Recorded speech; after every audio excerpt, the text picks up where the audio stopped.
Hello to my fellow history lovers and people that think if I learn something new today, it will be a good day. I got a toughie for you today. It is called What Was the Huddy-Asgill Affair? If you know, put in the comments how you knew. This isn't a well-known story and it's actually fascinating. It gets to revenge, eye for an eye, and a tough situation for Washington. So here's the story. It's 1782, and this unfortunate guy, whose name is Captain Joshua Huddy, is captured by the Loyalists.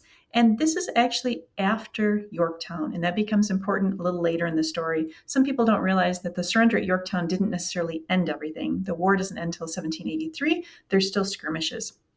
Anyway, so he is captured by the Loyalists who feel that one of their own, Philip White, was wrongly killed by the Continentals. So they decide, eye for an eye, they're going to hang this guy in retaliation. And so they actually hang him with no trial. And around his neck, there's a placard that actually says, "Up goes Huddy for Philip White." Well, this, and actually, interesting side note, real quick, the man that actually signs the death warrant for Joshua Huddy, for Captain Huddy, is none other than Ben Franklin's son. It's an out of wedlock son he had, and that son was a loyalist for all of his life, and he signs the death warrant. Well, the Continental Army and the Americans are outraged. They're furious, and there's a lot of pressure on Washington. What are you going to do to address this and to make sure these atrocities don't happen?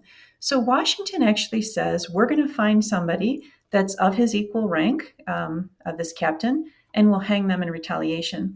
But here's where that was really murky decision, because remember I said this is after Yorktown. Well, in the terms of surrender, the actual terms say that prisoners cannot be harmed in retaliation. That is a treaty actually signed by the United States. And what happens is when they can't find somebody equal who's unprotected, Washington says, well, we'll just have a lottery. And unfortunately for this guy, Charles Asgill, and it's literally just like a piece of paper that says unfortunate, and whoever gets it is going to be hanged. And at the time, Asgill is only 19 or 20, a young guy. And mind you, I have two young sons, so I can't imagine the situation for this kid. And he's the unfortunate. Well, his mother is British, of course, and she has French origins. So this is where all of this becomes again back to Yorktown and the fascinating international situation. She, Lady Asgill is her name, and she actually goes to the court of France and pleads with them to intercede on her son's behalf, because you have to remember France has come in on our side. They are huge part of winning Yorktown, and they have a lot of influence at this point. So, of all things, it's the Queen of France, who herself, unfortunately, will be beheaded a few more years down the road. But she intercedes on his behalf, and she writes a letter saying, "You have to spare this man's life."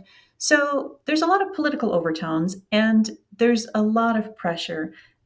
And Congress accedes, Washington accedes, and Charles Asgill is allowed to leave. And then the last part of the story, only as a mom I could understand it. This might be apocryphal, but it was in one of the articles about it. It says when he went home, you don't have telephone, you don't have text to say he survived. He took the first boat he could as fast as he could to get home. And he gets to his home, and he's afraid that if he just shows up at the door, he might shock his parents, who don't even know if he's around. So he hides in the garden and sends somebody to the door to say, "I have news about your son." But the mother is so distraught and so worried it would be bad news that she won't even listen. And so finally he comes running out of the garden, and then is there with his mom. And they together, the whole family, actually, I think he has two sisters as well, all then travel to France to thank the king and queen for sparing his life.